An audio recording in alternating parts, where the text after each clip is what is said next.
माझं नाव अश्विनी कुलकर्णी आहे आणि मी गेल्या म्हणजे ऑलमोस्ट 2008-9 पासून सरांना ओळखते आणि बोलायला गेलं तर माझ्या म्हणजे आईची ट्रीटमेंट मी इथे सुरू केली होती. माझ्या आईची सरांचं नाव सांगा. सरांचं डॉक्टर प्रशांत खाडे सर यांना मी गेले 2008-9 पासून ओळखते आहे. तेव्हा सर म्हणजे फ्रँकली स्पीकिंग तेव्हा सर म्हणजे पासआउट होऊन निघाले होते आणि माझ्या आईचं डायबेटीस डिटेक्ट झालं होतं आणि म्हणजे आम्ही टोणगावकर डॉक्टरांकडे गेलो होतो. तिचं बरंच क्रिटिकल कंडिशन होती आणि डॉक्टरांनी म्हणजे लिटरली आम्ही त्यावेळेस जेव्हा त्यांच्याकडे अपोर्डिंग हॉस्पिटलमध्ये गेलो त्यावेळेस त्यांनी आम्हाला डायरेक्ट सांगितलं तुम्ही तुमच्या नातेवाईकांना वगैरे बोलून घ्या. म्हणजे इथपर्यंत स्टेज होती. म्हणजे आम्ही खूप घाबरलो होतो आणि सरांचं एक छोटंसं क्लिनिक होतं तुकाराम नगरमध्ये आणि सहज एक भेटायचं जाता जाता दिसलं की आयुर्वेद काय आहे विचारून तर आपण बघून तर येऊ, नुसतं एक विचारायला काय हरकत. म्हणून मग सरांना सगळी केस हिस्ट्री वगैरे सांगितली माझ्या आईची. सरांनी त्यावेळेस म्हणजे जस्ट पासआउट असताना ट्रीटमेंट आईची सुरू केली. माझ्या आईचं तेव्हा डायलिसिस वगैरे सुरू झालं होतं आणि आम्ही ऑलमोस्ट तेव्हा एक 15-20 डायलिसिस झाले होते आणि दीनानाथला आम्ही करत होतो दिघे डॉक्टरांच्या अंडर डायलिसिस तिचं. पण मग सरांना भेटल्यानंतर सरांनी आधी आयुर्वेदवरती आपण शिफ्ट करू वगैरे कन्सल्ट केलं, सगळं केलं आणि जेव्हा आम्ही सरांना भेटलो त्यानंतर त्यांनी ही औषधं चालू ठेवून सुद्धा म्हणजे ॲलोपॅथिक डायलिसिस ते चालू ठेवून हळूहळू तिला आयुर्वेदवरती घेतलं.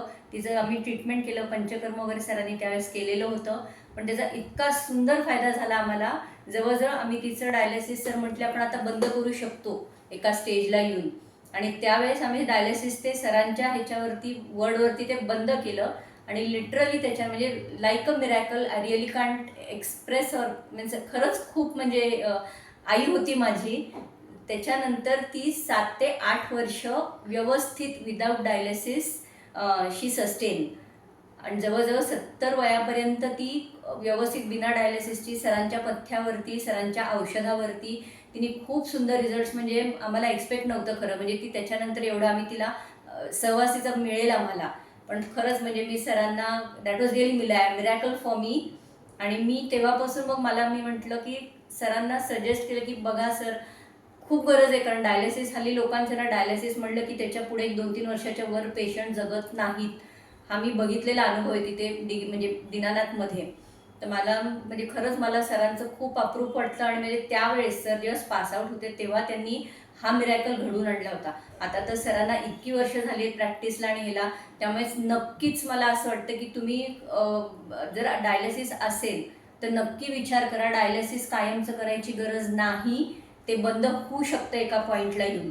त्याच्यामुळे डोंट थिंक की डायलिसिस सुरू झालं we have lost the family member वगैरे, असं अजिबात नाही आहे. आणि आयुर्वेदसुद्धा आपण विचार करतो की खूप स्लो हे होतं किंवा आपल्याला रिझल्ट्स मिळणार नाहीत, लेटस गो फॉर ॲलोपॅथी. तसं नाही आहे.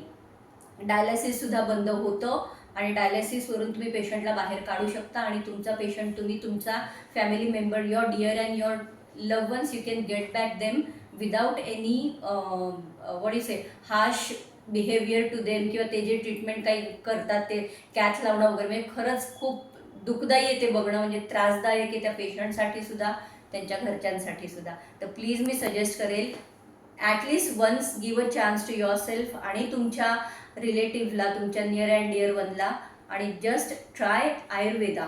कारण ते आपलं पुरातन खूप जुनं पारंपरिक हे आहे आपलं, म्हणजे आपली संस्कृती आहे भारताची. हे ॲलोपॅथी वगैरे बाहेरून आलेलं आहे. Don't trust all this things. I don't want to say direct तुम्ही बंद करा इथे, but at least take one chance for yourself and your dear once.